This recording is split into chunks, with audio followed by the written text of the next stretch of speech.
우리는 지금 사도 바울의 1차 전도 여행 또는 1차 선교 여행 여정을 함께 살피고 있습니다.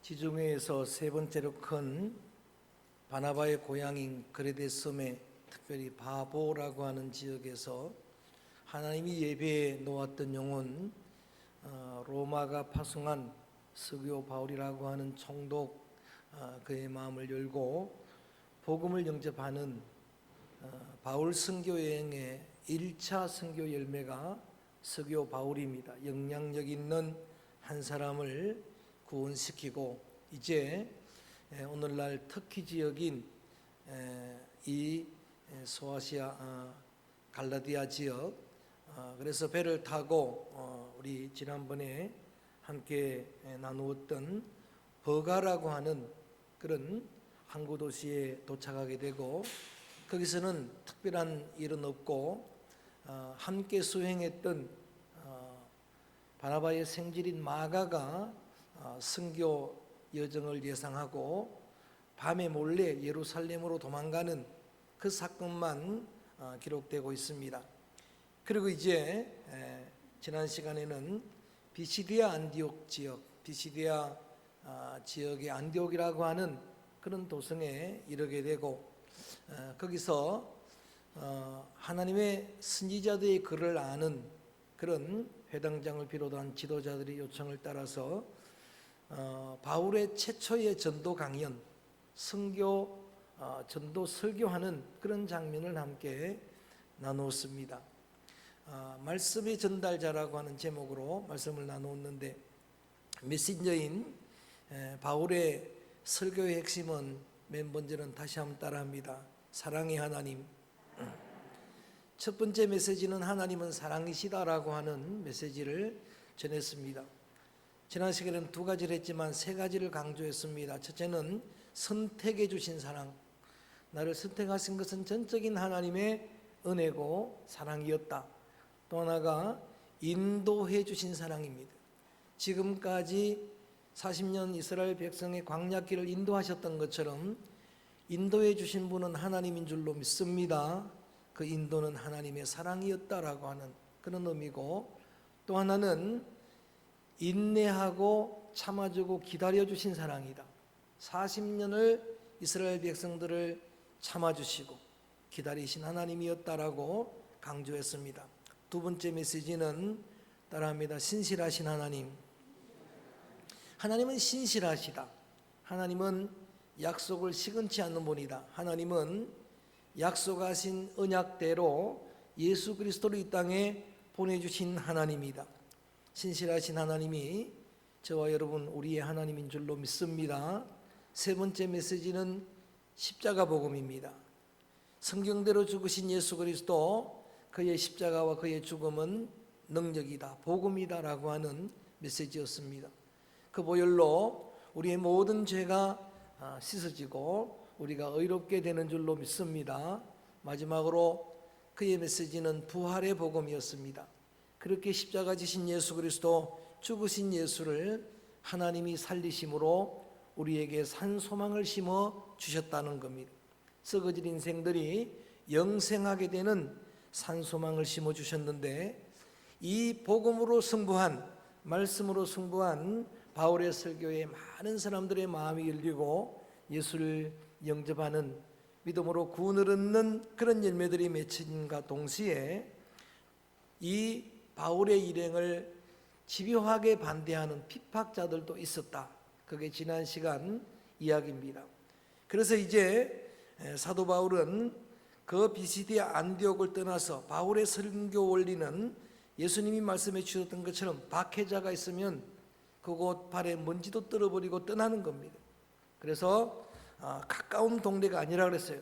스창이고 덕계 이런 동네가 아니고 엄청난 높은 산맥을 넘어서 이제 또 다른 곳으로 옮겨갑니다. 먼 길을 다 걸어서 여행을 하는데, 이번에는 오늘 이고니온이라고 하는, 여러분 잘 보입니까? 이고니온이라고 하는 그곳에 이제 도착하게 됩니다. 비시디아 안디옥, 그 다음에 이고니온이라고 하는 지역에 도착하는데 오늘날 로마 중부 지역인 코니아라고 하는 도시입니다. 저곳을 들러 성지 순례를 하지 않았지만 그곳을 지나서 파무칼레로 갈 때 지나갔던 지역이 바로 코냐라고 하는 그런 우리 터키의 중부 지역입니다. 상업 도시입니다. 엄청난 저런 신전이 있는 그런 도시입니다. 그곳에 가서 복음을 전하는데 자막에는 없지만 오늘 1절 14장 1절 함께 읽어봅니다. 이고니온이 코냐입니다. 시작. 이에 이고니온에서 두 사도가 함께 유대인의 회당에 들어가 말하니 유대와 헬라의 흔한 무리가 믿더라. 그러니까 그곳에서도 복음을 전할 때 많은 사람들이 예수를 믿는 그런 기적이 나타났습니다. 또 동시에 비시디의 안디옥에서처럼 이곳에도 반대하는 자들이 있었습니다. 이렇게 양분이 됩니다. 자, 2절 오늘 본문 읽어봅니다. 본문 2절 말씀 14장 2절 시작. 순종하지 아니하는 유대인들이 이방인들의 마음을 선동하여 형제들에게 악감을 품게 하거늘. 순종하지 않는 자들도 있었습니다. 대부분 유대인들입니다. 그들이 이방인들의 마음을 선동합니다. 여러분, 우리 사람들이 행하는 악행 중에서 아주 악질의 악행이 선동하는 거예요. 충동질하고 선동하고. 그래서 형제들에게 다 유대인, 바울도 바나바도 유대인인데 형제들에게 악감을 품도록 만드는 그런 일들도 일어났습니다. 자, 이렇게 여러분 또 이곳에서도 어려움을 당할 때 그때 어떻게 대처하느냐, 지혜로운 바나바와 바울의 대처가 우리의 교훈이 됩니다. 성경은 끊임없이 여러분들에게 지혜를 강조합니다. 어리석음을 버리고 지혜를 택할 것을 계속 우리에게 강조해 오셨는데 그 중에서 예수님이 지혜를 강조할 때 이렇게 말씀하십니다. 따라합니다. 너희는 비둘기처럼 순결하고 뱀처럼 지혜로워라. 순결과 지혜의 균형을 강조하면서 순결해야 되지만 지혜로워야 된다 강조하셨는데 바울의 바나바의 믿음의 지혜가 3절에 이렇게 나옵니다. 한번 소리내서 읽어봅니다. 시작. 두 사도가 오래 있어 주를 힘입어 담대히 말하니 주께서 그들의 손으로 표적과 기사를 행하게 하여 주사 자기 은혜의 말씀을 증언하시니. 저는 거기 말씀이 은혜가 됐습니다. 거기에 여러분 선동해서 악감정을 가지고 있는 박해자들이 있었지만 두 사도는 주를 힘입었다. 이게 믿음의 지혜입니다. 그럴수록 하나님을 의지했다 이 말이에요. 그럴수록 하나님을 나의 백그라운드로 삼았다는 거예요. 그럴수록 하나님으로 무장했다 그 말이에요. 어려울수록 하나님으로 전신갑주를 입게 되기를 축원합니다. 하나님을 더욱 의지하기를 바랍니다. 이게 지혜입니다. 여러분 시인 다윗은 늘 이렇게 이야기합니다. 나의 힘이 되신 여호와여 내가 주를 사랑합니다. 할렐루야.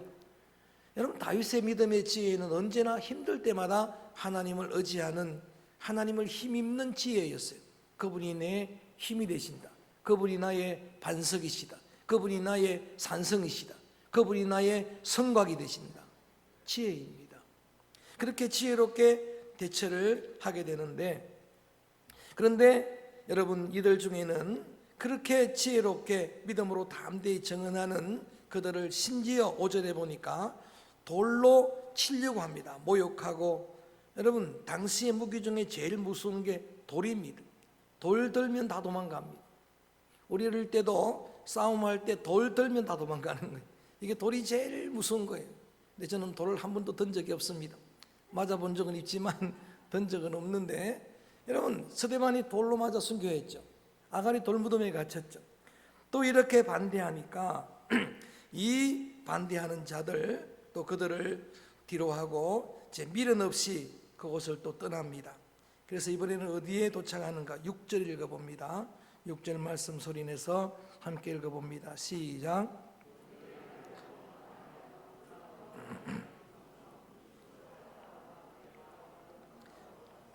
자, 그림에서는 누스트라 그 지역입니다. 자, 이고니온 지납니다. 전체 여러분 그림을 한번 머리에 그려보기를 바랍니다.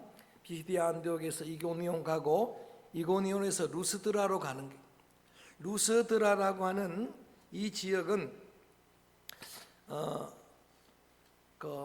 저 사진은 좀 희미하게 나와 있지만 농촌 마을입니다.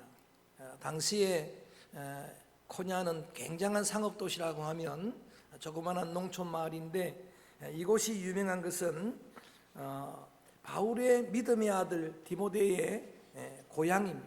디모데의 고향이 루스드라라고 사도행전 16장 2절 말씀에도 디모데후서 1장 5절에도 기록되고 있는데, 디모데가 믿음의 아들, 바울이 믿음으로 낳은 아들이라고 그렇게 자신 있게 말할 정도로 훌륭한 믿음을 가진 헬라파 유대인입니다.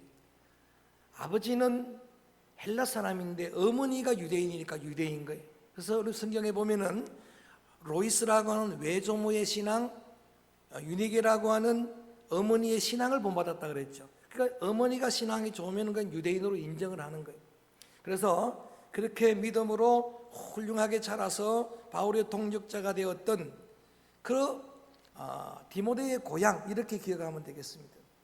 그래서 이러한 루스드라 지역에서 어떤 일이 일어나는가, 8절 넘어가 봅니다. 8절 말씀 읽어봅니다. 시작. 루스드라에 발을 쓰지 못하는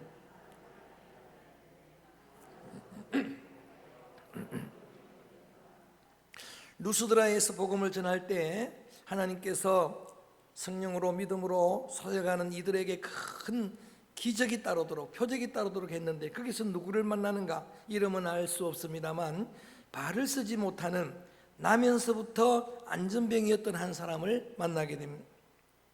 한 번도 걸어본 적이 없는 절망적인 사람입니다. 여러분, 사도행전 3장 사도 베드로가 사역할 때도 동일한 비슷한 나면서부터 안전병이 된 자가 성전 민문지에 앉았던 그런 사건과 같은 그런 놀라운 역사를, 표적을 행하게 되는데, 9절 말씀 읽어봅니다. 9절 말씀 시작. 바울이 말한 것을 듣거늘 바울이 주목하여 구원받을 만한 믿음이 그에게 있음을 보고, 그는 한 번도 걸어본 적이 없는 사람이지만, 그런 장애를 지니고 있었지만 그래도 잘 듣기는 합니다. 그 자신이 가지고 있는 강점을 선용해서 말씀을 집중하는 것, 성령의 감동을 따라서 말씀을 경청합니다.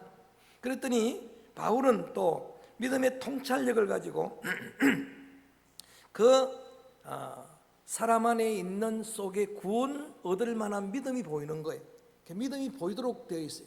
그 심령에 구원 얻을 만한 믿음이 있는 걸 보고서 더 그를 집중합니다. 그 한 사람을 집중해서 뭐라고 명령하는가. 우리 한번 계속해서 말씀을 10절을 읽어봅니다. 소리내서. 바울이 그렇게 명령했으니까 시작. 바울이 말한 10절 말씀 시작. 큰 소리로 이르되 내 발로 바로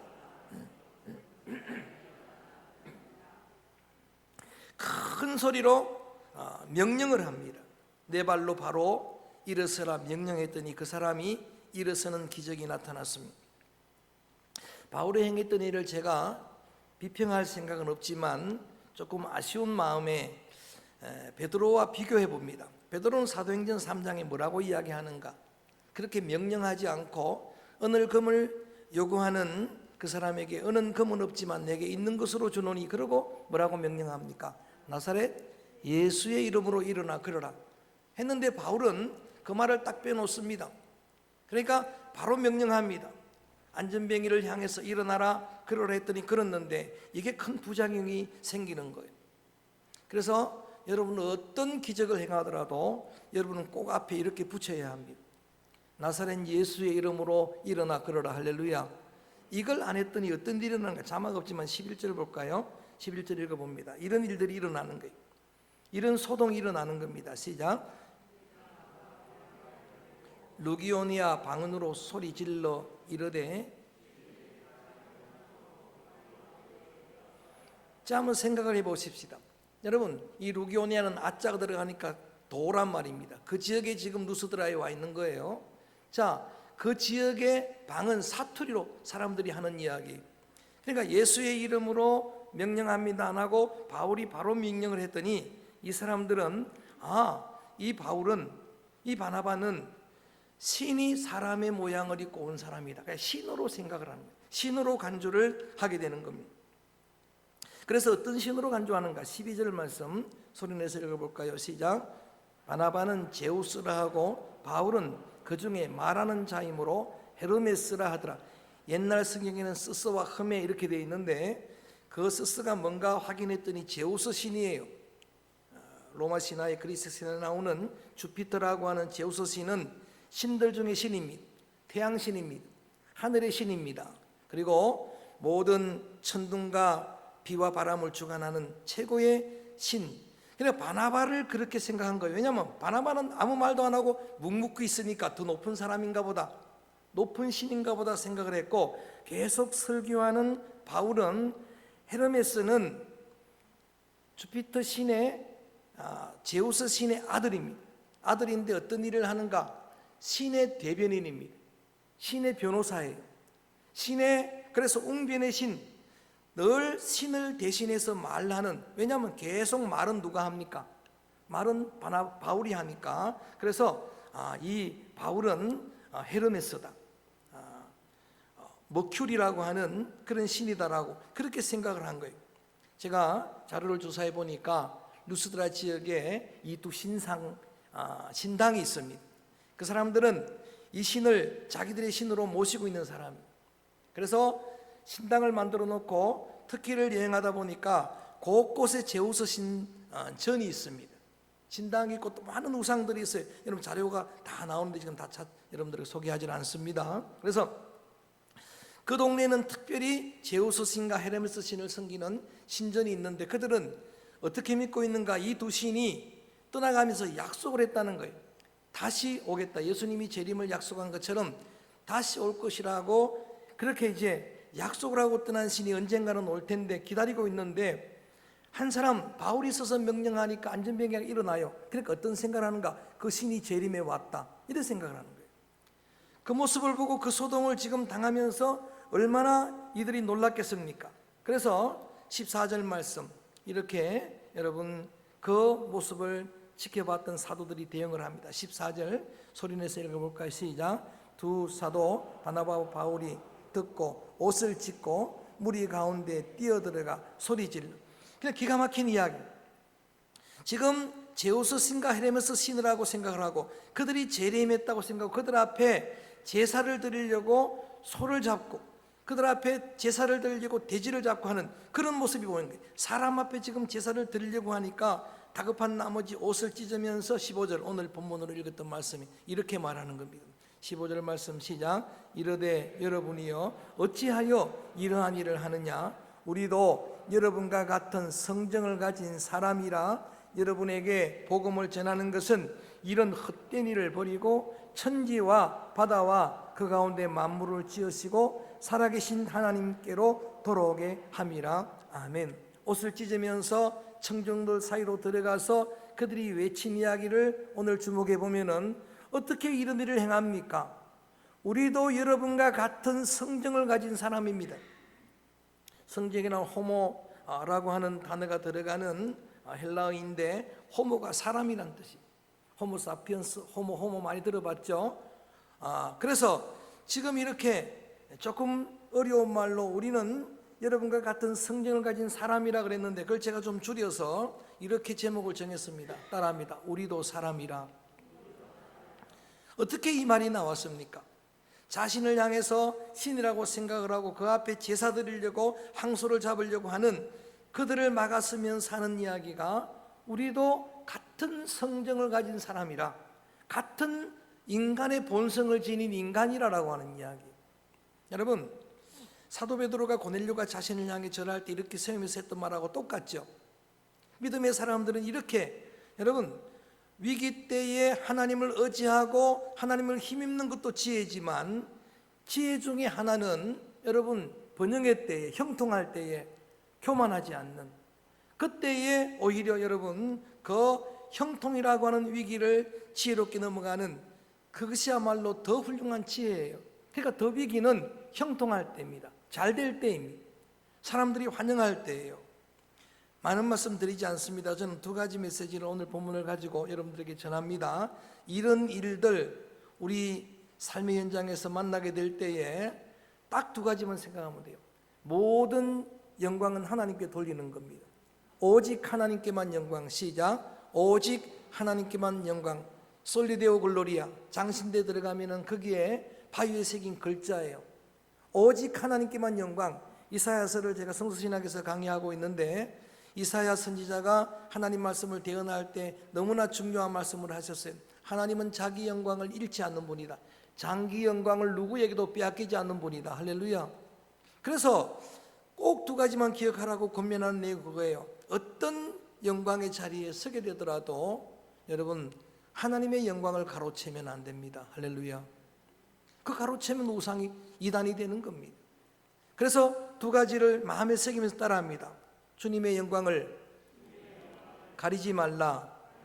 주님의 영광을 가로채지 말라. 두 가지입니다. 어떻게 하든 영광 가리지 않도록 하시기 바랍니다.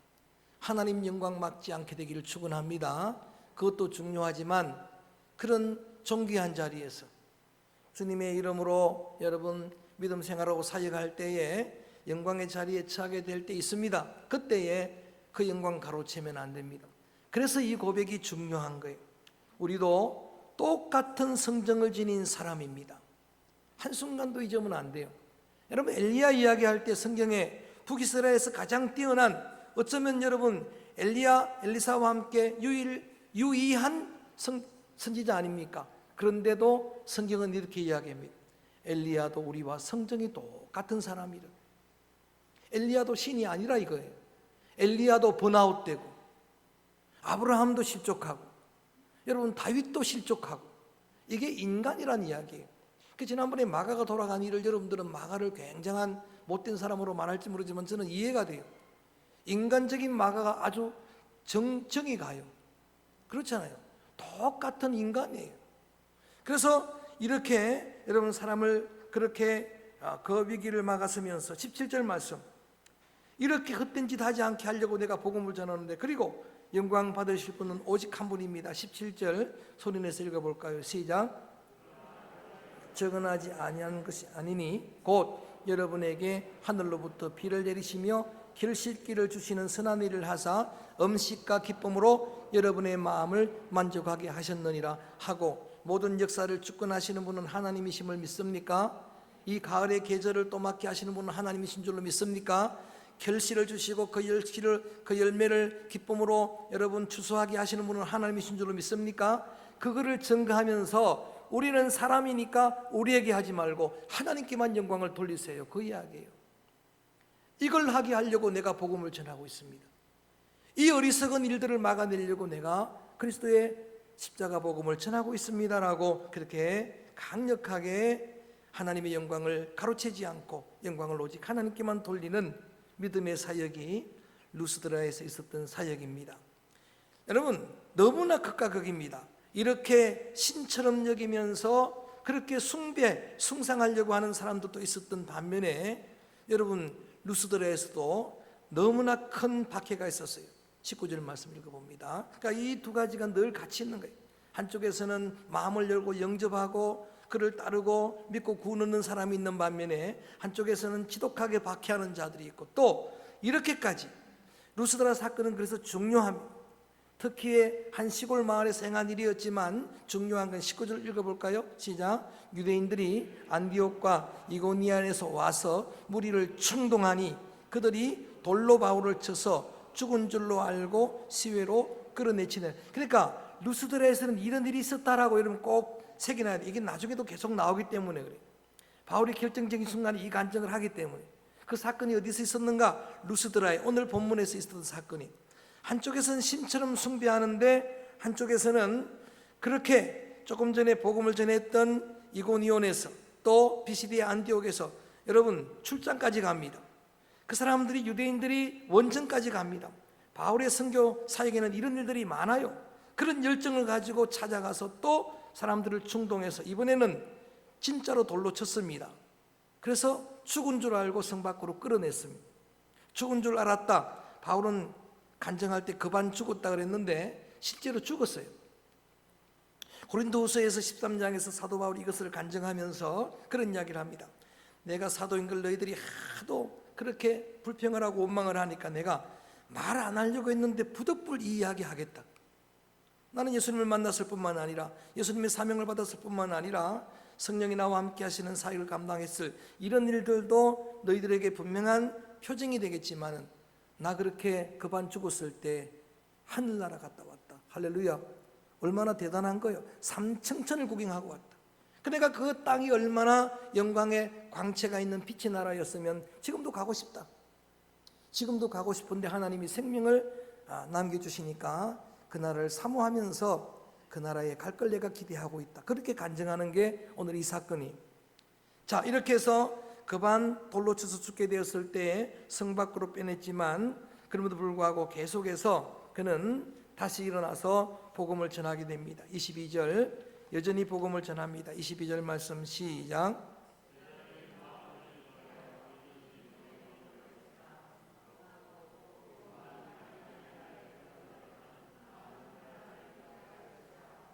자, 그렇게 권면하고 이제 자신이 그 아시아 지역에 그 지금 터키 지역에 와서 복음을 전했던 데를 한 번 돌아서 그리고 아탈리아라고 하는 항구에 가서 이 아탈리아는 그 아자가 아닙니다. 그냥 항구입니다. 거기서 배를 타고 다시 자신이 파송되었던 안디옥 교회로 돌아가는 그게 이제 1차 선교의 끝입니다.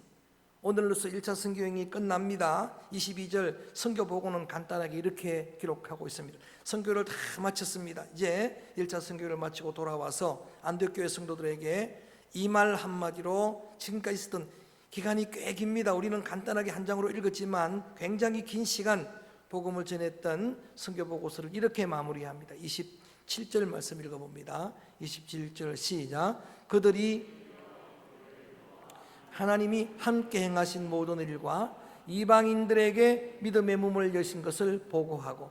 자, 여러분 1차 선교의 주제가 뭐라 그랬어요? 복음이 유대인에게서 어디로? 이방인에게로. 다시 복음이 유대인에게서 이방인으로. 이게 선교 주제예요. 그러니까 그 주제에 맞춰서 간증을 하는 거예요. 이방인에게 복음이 전포되었습니다. 하나님이 하신 일입니다. 지금까지 모든 역사는 하나님의 주권이었습니다. 하나님의 은혜였습니다라고 간증을 하는 게 얼마나 큰 기적을, 물론 위기도 많았지만 그렇게 돌아와서 보고할 때에 하나님께서 함께 하셔서 은혜로 사역을 마칠 수 있었습니다. 할렐루야. 그렇게 마무리하는 거예요. 그리고 이제 이방인 교회 세워진 안디옥 교회 성도들에게 본격적인 이방 선교의 문이 열렸습니다. 복음이 유대인에게서 이방인으로 넘어갔습니다 라는 간증을 하게 되는 겁니다. 좀 긴 내용을 한꺼번에 했습니다만은 제가 오늘 제목을 우리도 사람이라 이렇게 정했습니다. 시작. 다시 한번 시작. 뭐 이런 정도로 숭배를 받아본 적이 없으니까 여러분들은 이런 말 할 기회가 별로 없었겠지만 어떤 경우도 잊지 말라는 이야기예요. 살다 보면 바울처럼 신처럼 대접은 받지 못한다 할지라도 예수 믿음 목회자가 되고 장로님이 되고 권사님이 되고 예수님 믿는 믿음 때문에 예수님 빼고로 여러분 사람들에게 존경을 받을 수가 있어요. 사람들한테 인정을 받을 수가 있어요. 사랑도 받을 수가 있습니다. 그럴 때도 어떤 경우에도 잊지 말 제목이 오늘 이 제목이에요. 한번 다 같이 할까요? 우리도 사람이라. 오늘 이 말씀이 여러분 마음에 새겨지고 기억이 나서 두 가지 제가 메시지로 전해드렸던 말씀 잊지 말고 기억하고 승리하시길 바라는데 하나님의 영광을 가리지 않게 되기를 축원합니다. 어떤 일이든 하나님의 영광을 막아서는 안 됩니다. 한국교회가 다시 하나님의 영광을 회복하기를 주의 이름으로 축원합니다. 그 영광을 막아서는 안 될 것이고 또 어떤 경우든 하나님의 영광을 가로채지는 말아야 합니다. 하나님의 영광을 가로채지 마십시오라고 하는 메시지입니다. 거기에 여러분 우리 주님께서 이 시간 심어주시는 메시지를 신비에 새기고 어떤 상황 형편 속에서도 승리하는 믿음의 자녀들, 믿음의 성도들 되어지기를 주의 이름으로 축원합니다. 주의 이름으로 축복합니다. 그러기 위해서는 그리스도의 온유 겸손한 마음을 언제나 품어야 돼요. 그 마음이 부어져야 돼요. 나도 모르게 교만하게 되면 어쩔 수 없어요. 그래서 저는 이 찬양을 부르려고 해요. 심령이 가난한 자가 복이 있느니라. 겸손한 자에게 복을 주시느니라. 나는 마음이 온유하고 겸손하니 이 마음을 품으라. 그리스도 예수의 마음이라라고 하시는 말씀을 마음에 새기며 결단하면서 우리도 성정이 같은 사람입니다. 고백합니다. 심령이 가난한 자는